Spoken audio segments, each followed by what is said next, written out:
Hi everybody, it is Wrath of Kings week here on beastsofwar.com, and it is time for your chance to win some of the fantastic prizes we have up for grabs. First up, we have 4 2-player starter bundles to get you and a mate into the world of Wrath of Kings, which include the Honor and Treachery 2-player starter set, the Rising Conflicts book, the Book 1 card deck, and a token set. On top of that, one lucky winner is going to be getting an expanded version of this 2-player starter set, which will include an additional Nasier starter box and an additional Goritsi starter box. Get your comments in on Beasts of War, Facebook and YouTube on any of the themed content this week for your chance to win.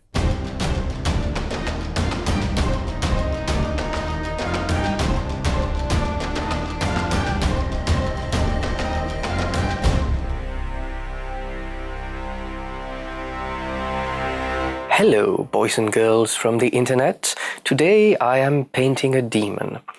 Every now and then I like to paint a big, gorgeous red demon.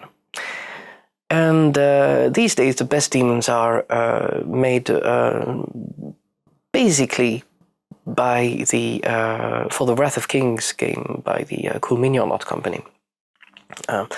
These guys are really, really gorgeous, really beautiful, among the best I've seen. This is one of the horned ones, the horned one from the basic starter set from the Nasier faction. I pronounce it Nasier because I am French. And actually Nasier, I don't know where they got the idea, but Alcofribas Nasier was the alias and anagram used by François Rabelais, a famed French author. If you don't know about François Rabelais, shame on you. And well, this was his alias and nom de plume. And yes, it's kind of appropriate for pleasure demons. Possibly, I don't know.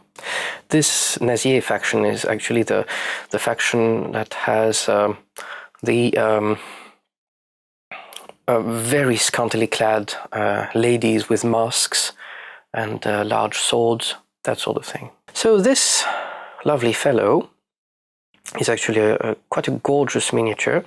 A little bit of a casting problem for this arm, but nothing insurmountable and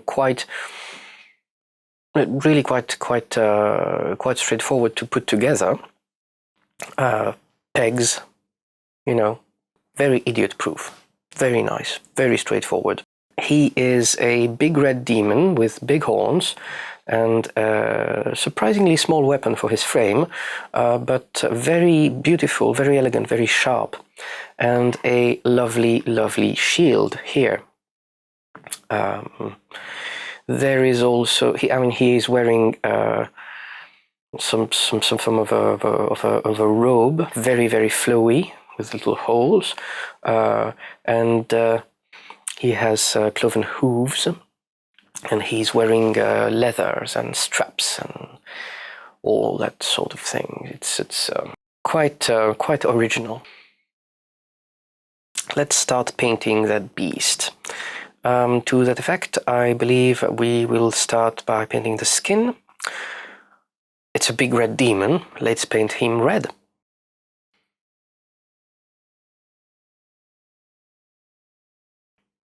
Nice consistency. It's quite sufficient for a base coat, I believe.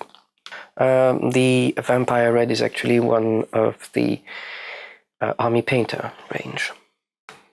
Let us see what we can do about this demon here.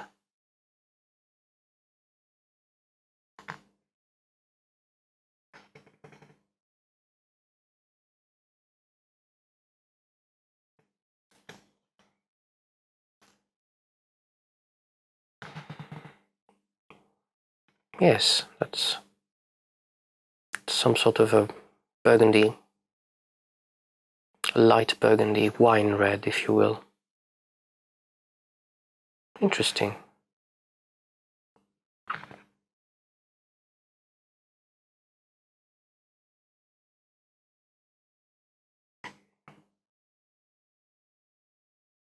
I am currently base coating this beast in vampire red.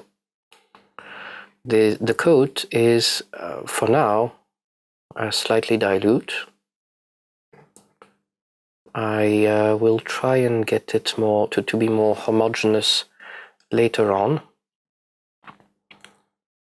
but it does make the miniature more legible, if you will. My goodness, they even sculpted the little veins. This is interesting. And of course, our demon's face must be red as well.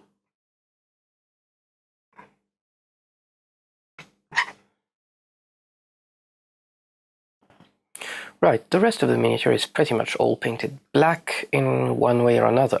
Black leather, silvery metal, different kind of black for the cape thing, for the loincloth thing. But no, it's all pretty much black. So I think I'll go on with the red here, because after all, here there is a little hoof and foot on the back here, you know, and the tail that is coming from under the robes. Right, I am going now to use something for the horns. Demon horns. Anyway, I'm going to use werewolf fur for base coating the horns, and anything that needs to be brown. Werewolf fur is an interestingly subdued brown. Some sort of greyish brown, really. Really quite like it. Let's see. He presumably has a brown belt here, with little bags.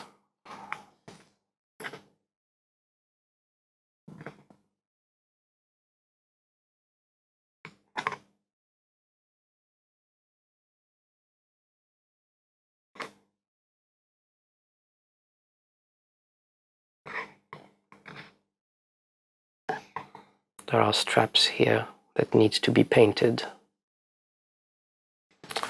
It's a bit involved, I'm sorry.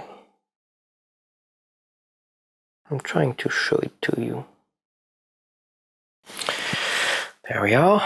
And now presumably these little thingamabobs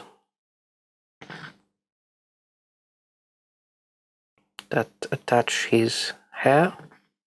His hair is going to be very spectacular, you'll see.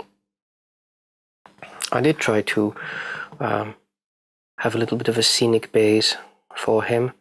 The hollow bases in the starter sets really allow you to do that sort of thing.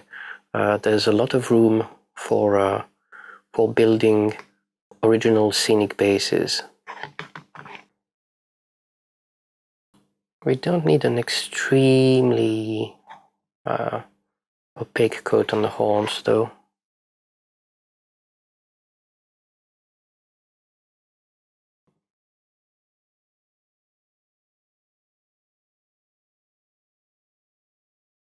Anyway, washes are absolutely fine, because you see that this wash really brings out all the little details, all the little crevices, all the little nooks and crannies, all the little chips and wounds and little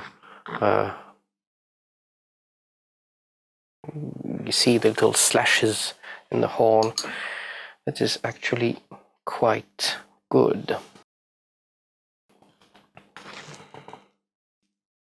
And here, I presume this is horny as well, since this is hoof, basically a hoof, you know. Right, now let's go on to finish up the base coat for the skin tone. We do want it to be a little more red and a little more uniform at that. You know. What this guy is wearing is actually interesting.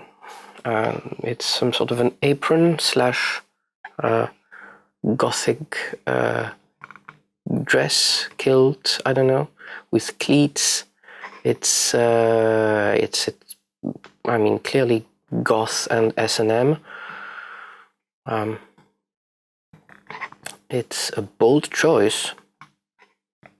Now, while this dries, we will do the first coat of basically the rest of the miniature, and it's going to be black.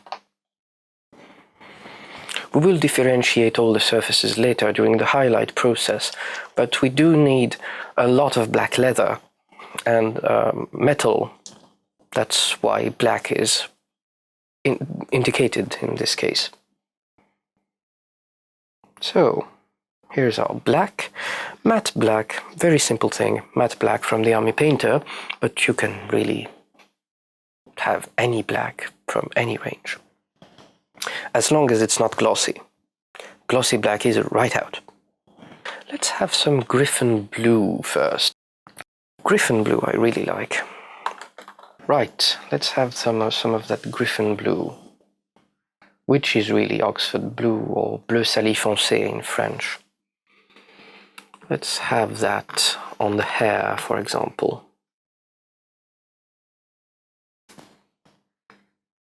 Not that I want him to have blue hair like an old lady, but it will be an interesting start.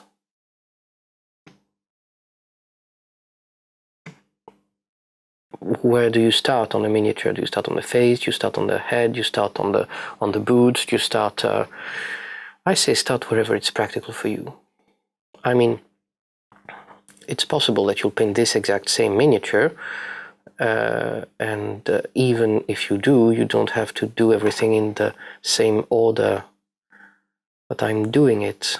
I'm doing what feels right, what feels more interesting, more practical. That's it, really.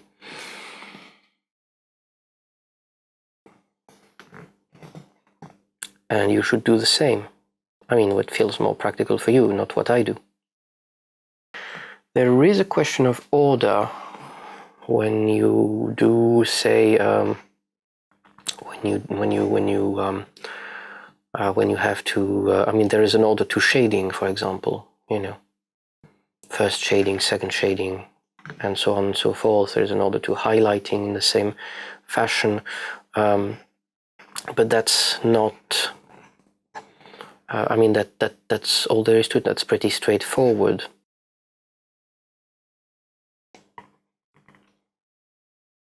That's interesting. The shield is metallic. I will presumably use this color as well to tint it a little bit first. I want a blue sheen to that metal. I'm going for non-metallic metal this time. So this is basically going to be it.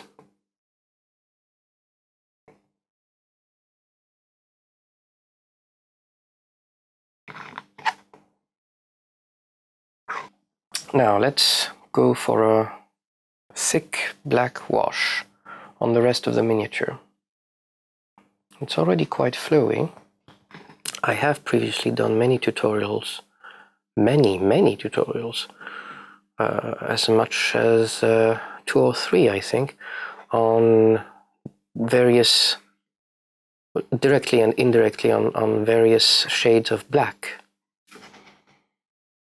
and how to paint them. I've done quite recently, a tutorial on black armor.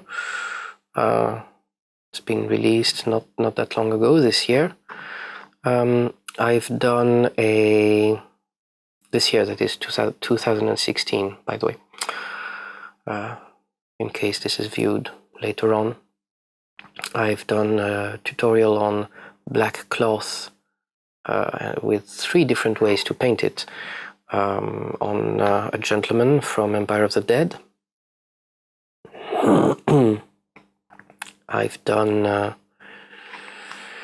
a bluish black ages ago, years ago, for a Games Workshop miniature, I believe, Chaos Sorcerer for 40k. And I've been painting black stuff really all over the place in many, many tutorials. So you have no excuse if you don't know how to paint black anymore. This is a black wash. You can still see the priming underneath. Our goal is not to be too opaque. Our goal is to make things more legible, and we will differentiate the surfaces later with different highlights. But we need to get a good coat going on here first. While this dries, and this needs to dry a bit, I will take a bigger brush and perhaps start on the base. We'll need, what will we need? We'll need white. Yes, we will. Because we're going to put him standing over some fancy looking stuff. So a number 2 brush and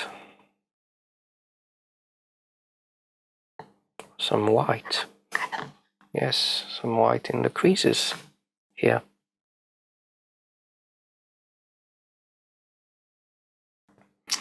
And over that, I think some black.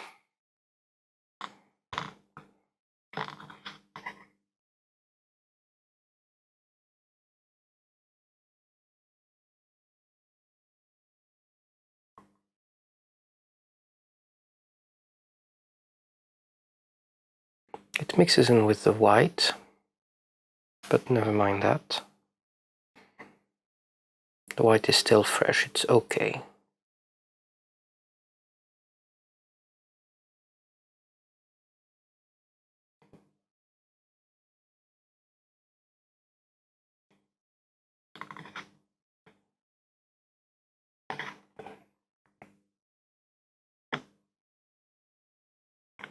You see, I am painting the top of the rocks black, and the bottom of the base is remaining white, or at least clear.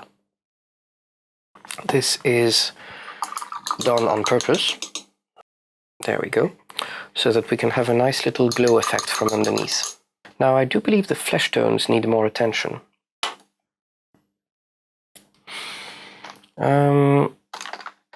Yes.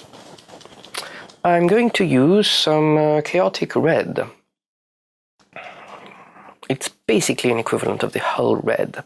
I love that color, but I don't like to be stuck in a rut, and I use it all the time, but still. This is slightly more red than hull red. Well, no, it's kind of the same color, even so. I don't want really to be stuck in a rut and use hull red from Vallejo again and again and again. But in this case, it's appropriate for a flesh tone of a demon. So this will be a wash.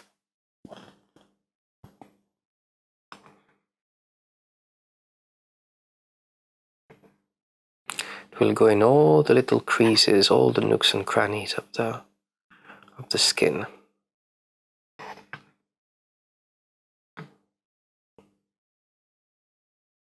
And we will obtain a dark red.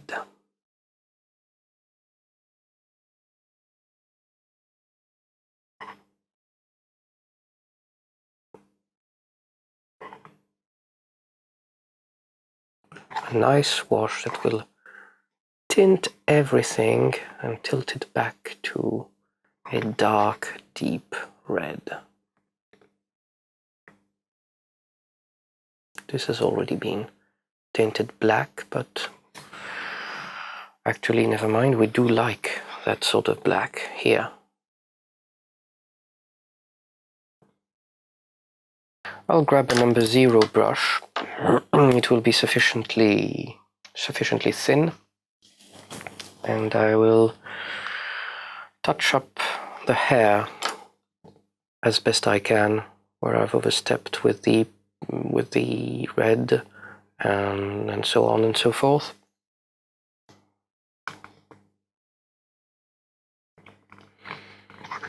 This will be a nice occupation because while this dries, I might as well make myself useful on this miniature rather than simply wait it out. If I'm careful, and I am, then I will not touch the chaotic red that I've just applied, nor any of the other colors that are currently drying. The strands of hair are very well delineated. It's really quite a pleasure to work with that quality of miniature, even though it's a plastic resin thing, Restic, I believe it's called. It's actually not badly cast. We're going to have a black wash over all of the miniature. It's going to have largely a lot of water in it, and it will unify everything. It's very straightforward.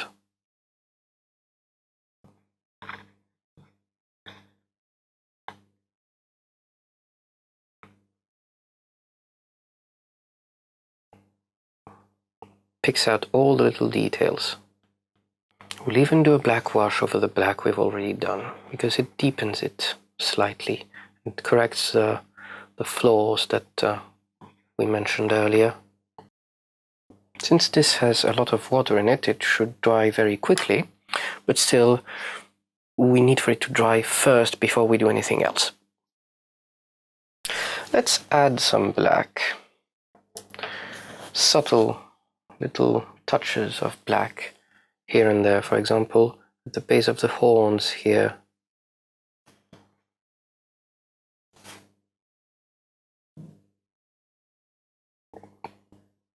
We do want something a little darker here. Near the ears, underneath the horns.